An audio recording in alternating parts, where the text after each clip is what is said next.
ভবঘুরে couple 2 মাস যাচ্ছে নতুন একটা ট্রিপ, 2 মাস যাচ্ছে আবার একটা ট্রিপ। হ্যালো, আশা করি তোমরা সকলে ভালো আছো। নতুন একটা ভিডিও নিয়ে আবার হাজির হয়ে গেছি। তো এবারে যে ভিডিওটা সেটা হচ্ছে আমাদের পুরী ট্যুর, 12 তারিখ থেকে 18 তারিখ পর্যন্ত পুরোটা বাসে, সেটাই তোমাদের সাথে শেয়ার করব। 12ই মার্চ 2026 এই ট্যুরটা আমাদের শুরু হয়েছিল আমোদপুর টু পুরী পুরোটা বাসে। তো এখানে আমাদের ফ্যামিলি মেম্বার সবাই আমাদেরকে সি অফ করতে এসেছিলো, বাবা, মেজো জেঠিমা, বড়দি সবাই। তো ফাইনালি বিকেল 4টের দিক করে আমাদের বাস ছাড়লো।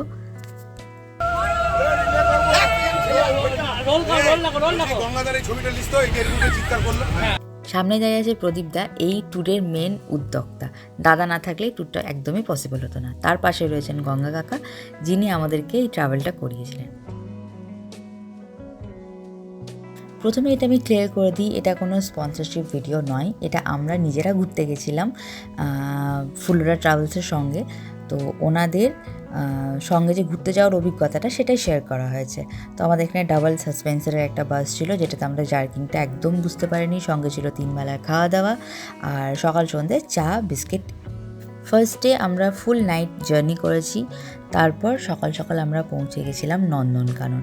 সেখানে স্নান এবং ব্রেকফাস্ট বোথ সেরে আমরা নন্দনকাননে এন্ট্রি করেছিলাম। নন্দনকাননে আমরা অনেক কিছু দেখেছি, তোমাদেরকে একে একে দেখাচ্ছি, তোমরা দেখতে থাকো। আর তার সঙ্গে যেসব ইনফরমেশনগুলো দেওয়ার সেগুলো তো সঙ্গে দিয়েই দিচ্ছি, জাস্ট ফলো করে নাও।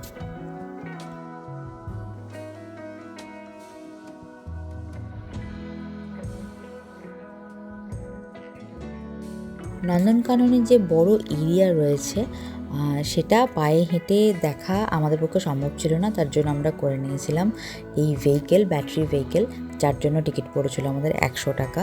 এন্ট্রি ফি ছিল 50 টাকা আর সাফারি হলো 120 টাকা, মোট 270 টাকার টোটাল টিকিট। তো এখানে ব্যাটারি ভেহিকেলটা 4 থেকে 5টা রাইড পাবে। আমি বলবো যতটা পারবে পায়ে হেঁটে ঘুরে নেবে, যখন পারবে না তখন এটা ইউজ করবে, সবথেকে বেস্ট হবে।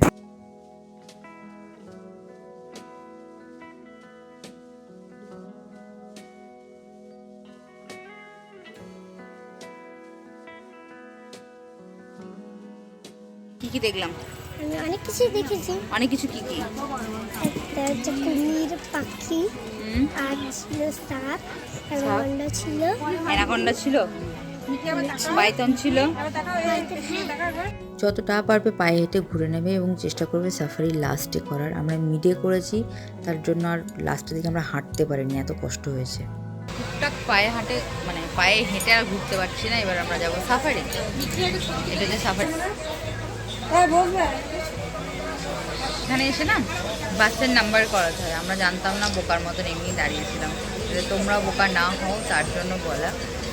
এসেই এই দুজন বাসের টিকিটের সঙ্গে একটা নাম্বার পুট করছে, বাট যতক্ষণ না পুট করা হবে ততক্ষণ বাসে চাপা যাবে না। প্রথমেই ছিল tiger safari.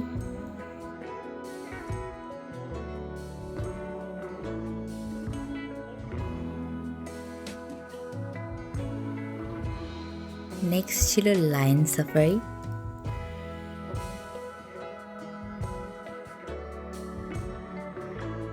Third bear safari and last herbivorous safari.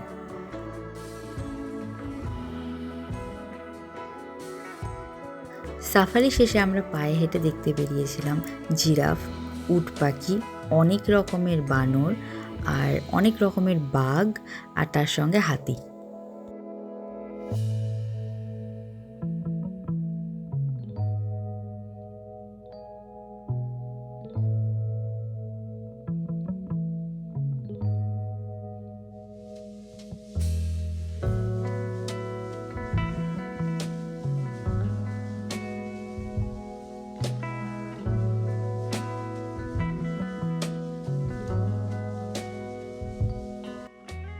একদম শেষে হাতি দেখে আমরা চলে গেছিলাম নন্দনকানন থেকে বেরিয়ে। তারপর আমরা লাঞ্চ করে পৌঁছে গেছিলাম উদয়গিরি, খণ্ডগিরি। লোকটার সঙ্গে আমি বেরিয়ে পড়েছি উদয়গিরি, খণ্ডগিরি দেখার জন্য। দুটো পাহাড়ে ওঠার টিকিট একসাথেই কাটতে হবে। তুমি পাহাড়ে উঠতেও পারো, না উঠতে পারো, সেটা তোমার নিজস্ব ডিসিশন। তবে আমি বলবো অনলাইনে টিকিট কাটবে, এতে অনেক লেস প্রাইস। আমরা এখন আছি খণ্ডগিরি। ভাই পুরী না ঢুকতে ঢুকতে আমার স্কিনে ট্যান পড়ে গেছে। যাই হোক, এদিকে আমরা আছি খণ্ডগিরিতে, আর অপোজিটে হচ্ছে উদয়গিরি। আমি যেহেতু ইলরা দেখে নিয়েছি, আমার এটা যাওয়ার এনার্জি নেই। এক্সট্রিম পায়ের জোর আছে, তারা উদয়গিরি খণ্ডগিরি ঘুরতে এসো। যাদের নেই যাদের তারা এসো না। যারা নন্দনকানন ভালোভাবে ঘুরবে তারা উদয়গিরি খণ্ডগিরি ভালোভাবে ঘুরতে পারবে, এত হাঁটতে হয়। আর যারা নন্দনকানন মোটামুটি ঘুরবে তারা উদয়গিরি খণ্ডগিরি ঠিকভাবে ঘুরতে পারবে।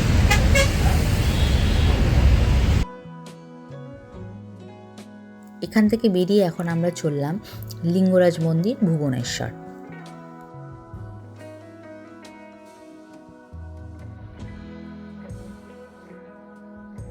ফাইনালি পৌঁছে গেছি ভুবনেশ্বরের লিঙ্গরাজ টেম্পল। তো এখন আছি টেম্পলের কিছুটা কাছাকাছি আছি। এদিকে আছে গঙ্গা যমুনা টেম্পল আছে এদিকে, আর এটা হচ্ছে লিঙ্গরাজ টেম্পল। এই মন্দিরের ভিতরে ফোন এবং কোনো shorts, one piece dress allow নেই, তাই ভিতরে কোনো ভিডিও আমি করতে পারিনি। বাট মন্দিরটা ভীষণ ভীষণ ভীষণ সুন্দর। মন্দিরে মানে চারদিকটা যতটা না সুন্দর, সব থেকে বেশি সুন্দর হচ্ছে এইটাকে বলে এই কুণ্ডটা, এই সরোবর, সরি এই কুণ্ড বা সরোবরটা এত সুন্দর। মানে এখানে আমি আমার বিকেলবেলাটা বোধহয় সারাক্ষণ বসে কাটিয়ে দিতে পারবো, এত সুন্দর।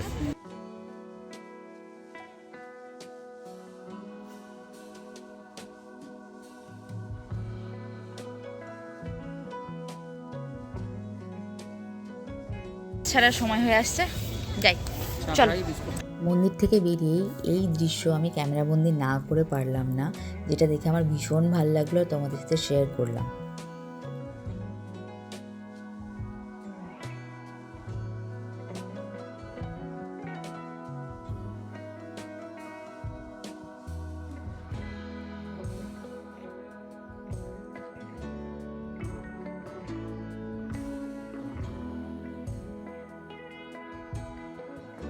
ভুবনেশ্বর থেকে বাস স্ট্যান্ড এবং বাস স্ট্যান্ড থেকে আমাদের হোটেল পৌঁছতে প্রায় 10:30 হয়ে গেছিলো। তার জন্য আমি কোনো ক্লিপিং আর নিইনি, একদম নেক্সট মর্নিং।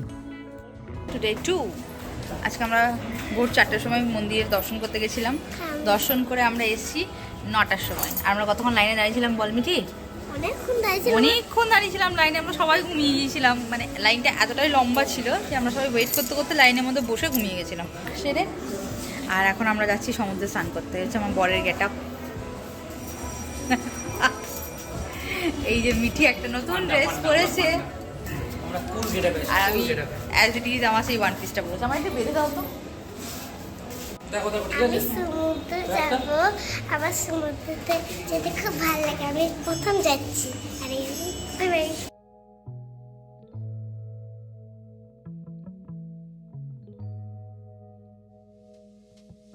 পার্সোনালি একটা সাজেশন, আমাদের একটা ভুল হয়ে গেছিলো, সেটা হচ্ছে আমাদের হোটেল থেকে আমাদের সি বিচ মন্দির অনেকটা দূরত্ব হয়ে গেছিলো, যার কারণে আমরা একটু বেশি টায়ার্ড হয়ে পড়ছিলাম। তো চেষ্টা করবে সি বিচ মন্দিরের কাছাকাছি কোথাও একটা হোটেল বুক করার। অ্যান্ড ফাইনালি আমরা সবাই চলে এসেছি সমুদ্র সৈকত সি বিচে, যেখানে মেসদি ফার্স্টেই সবার ছবি তুলতে শুরু করেছিল। মেসদি লটস অফ পিকচার নিয়েছে।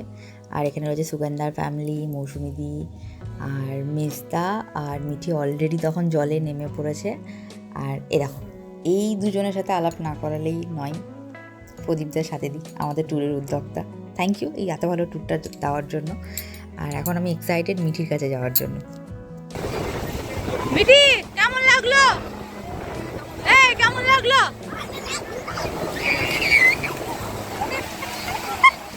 প্রায় ঘন্টা দুয়েক সমুদ্রে দাবাদাবির পর আমরা চলে এসেছিলাম আজকের লাঞ্চে।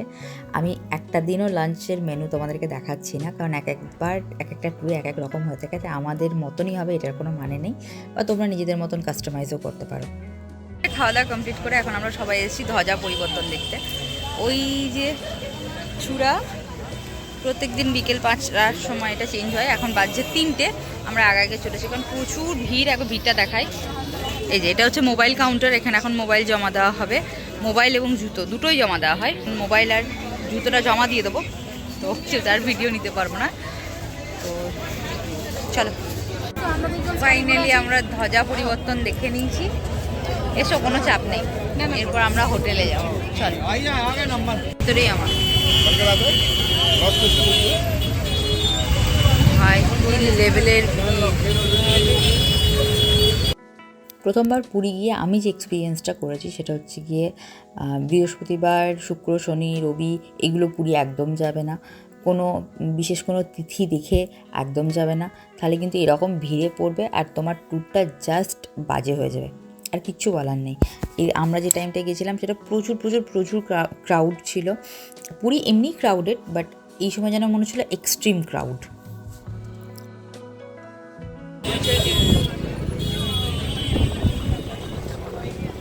কেমন ভজা পাল্টানো দেখে আমরা গেছিলাম হোটেলে। এখন ইচ্ছে আবার শপিং করতে। বাবার পেয়েছি আর আমার এখন লাগবে প্রদীপের পলতে। তুলো টুলো এগুলো সব ভালো, মানে মার্কেটের থেকে বেশি ভালো পাওয়া যায় সিংহদুয়ারে, সেটা আমরা খোঁজ খবর নিয়ে এলাম। Thank you. তো এখন যাবো সিংহদুয়ার। যারা আমার মতন কিলোতে সলতে বা পলতে নেবে তারা চেষ্টা করবে সিংহদুয়ার থেকে প্রায় 300 কি 400 মিটার মতন হেঁটে সূর্যা কমপ্লেক্স বলে একটা জায়গা আছে, সেখানে গিয়ে সলতের খোঁজ করতে। আমি বলবো অনেকটা অনেকটা অনেকটা কমে পাবে। আর যারা টুকটাক বাড়ির জন্য হয়তো কিছুটা নেবে, তারা প্রত্যেকটা দুয়ারের পাশে বা সি বিচের ধারে দেখবে সলতে বিক্রি করছে, সেগুলো নিলেও চলে যাবে। দুটো জিনিস না বললেই নয়, সমুদ্রে যারা প্রথম যাচ্ছে সমুদ্রের জল খেলে শরীর খারাপ করবে, সেই অনুপাতে ওষুধপত্র নিয়ে যাবে। অ্যান্ড সেকেন্ড, চেষ্টা করবে ওই টোটোর থেকে ওই রিক্সাগুলো চড়ার, অনেকটা অনেকটা অনেকটা সস্তা পড়বে। আমরা মন্দির থেকে হোটেল গেছিলাম 300 টাকায় আর আমরা এসেছিলাম মাত্র 80 টাকায়। এরপর আমরা হোটেল গেছি, ফ্রেশ হয়েছি, খেয়েছি, ঘুমিয়েছি। দেখা হচ্ছে নেক্সট মর্নিং। লাস্ট ডে হচ্ছে পুরীর, মানে অ্যাকচুয়ালি কাল ভোরে আমরা চলে যাব। সেকেন্ড অ্যান্ড ফাইনাল ডে আজকে আমাদের সমুদ্র স্নান। এখন আমরা ডাব খেয়ে নিলাম, এটা খুব দরকার ছিল। আগের দিন সমুদ্রে আমি প্রায় 4 থেকে 5 ঢোক সমুদ্রের জল খেয়ে ফেলেছিলাম, যার জন্য মানে আগের দিন সন্ধ্যাবেলা রাত্রিবেলা আমার ভীষণ শরীর খারাপ করেছে। বাট এটা একটা ট্রিক, যদি সমুদ্রে নামার আগে ডাব খাও, সমুদ্র থেকে উঠে এসে ডাব খাও, তাহলে কিন্তু শরীর খারাপটা তুলনামূলক কম করে। আর যদি ডাব না খাও তাহলে সেক্ষেত্রে ওআরএস খেলেও মোটামুটি এটা কাজে দিয়ে দেয়, তবে ডাব বেস্ট। এদিনকে সমুদ্রে নামার কিছুক্ষণ পরেই জোয়ার চলে এসেছিলো, যার জন্য ভীষণ মন খারাপ হয়ে গেছিলো। আর এদিনকে আমাদের প্ল্যান ছিল সেকেন্ড টাইম মন্দিরে যাওয়ার। মন্দিরে একাদশী উপলক্ষে এত ভিড় ছিল, মন্দিরে ঢুকতে পারিনি, মানে এতটা এক্সস্ট হয়ে গেছিলাম। লাস্ট আমরা 8টা সাড়ে 8টার দিকে বিচে এসে একটু শান্তি পেলাম। এরপর চলে গেছিলাম আমরা গজার দোকান। পুরী এসে গজা কিনবো না এটা হতে পারে না, তো কাকাতুয়া গাঙ্গুরাম দুটো থেকেই নিয়েছি। তোমরা তোমাদের সাধ্য মতন যেটা ভালো বুঝবে সেটা নেবে। আর খাওয়া দাওয়া করে রেস্ট নিয়ে আমরা চলে গেছিলাম ভোরবেলা 4টের সময় বাসের কাছে। 4টে না, অ্যাকচুয়ালি 4:30 বাজবে তখন আমরা বাসের কাছে পৌঁছে গেছিলাম। আর এই দিনটা ছিল আমাদের পুরো একটা আবার ট্রাভেল দিন, কিছু জিনিস দেখার, তো আগে দেখতে থাকো।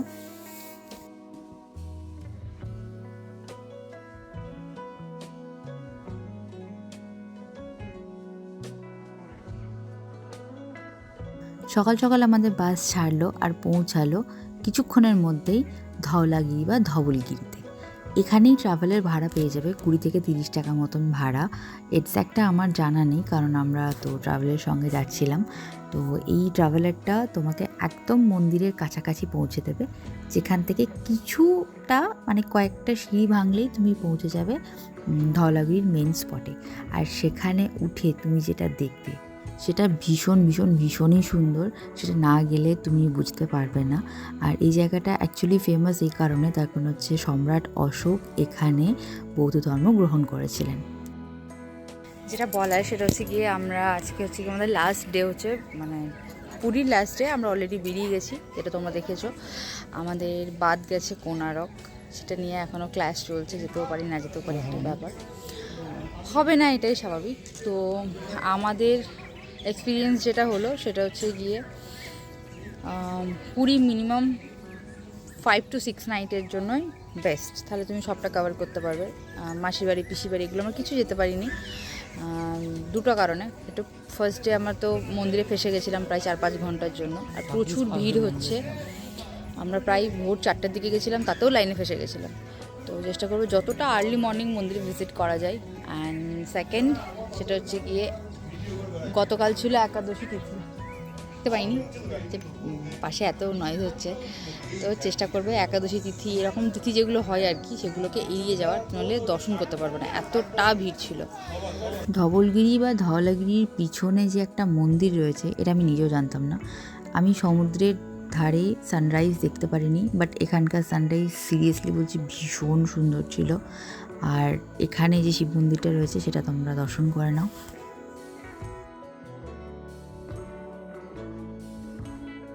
পাশে রয়েছে ধৌলি যে বৌদ্ধ মন্দিরটা, আর এটা হচ্ছে এটিকে এই মন্দিরটা কি ধবলেশ্বর এটা ধবলেশ্বর মন্দির, একটা শিব মন্দির।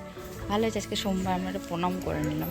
হ্যাঁ, আমি আমি বলে দিই, সেটা হচ্ছে এখানে সম্রাট অশোক যখন উড়িষ্যাতে কলিঙ্গ যুদ্ধ করলো, কলিঙ্গ যুদ্ধ করার পর যখন মর্মান্তিক দেখলো যে আমার যুদ্ধে এতজনকে আমি মেরেছি, ক্ষয়ক্ষতি করেছি, চণ্ডাশোক যেটাকে বলা হয়, কলিঙ্গ যুদ্ধের পরে দেখতে গেল যুদ্ধের পরে যে আমি কী করেছি, তখন সেই চণ্ডাশোকের মানে চোখ থেকে চোখের জল বেরিয়ে গেছিলো যে এত খারাপ করেছি আমি। তো তারপরে সম্রাট অশোক এখানে আসে, এখানে এসে সম্রাট অশোক বৌদ্ধ ধর্ম গ্রহণ করে, সম্রাট অশোক।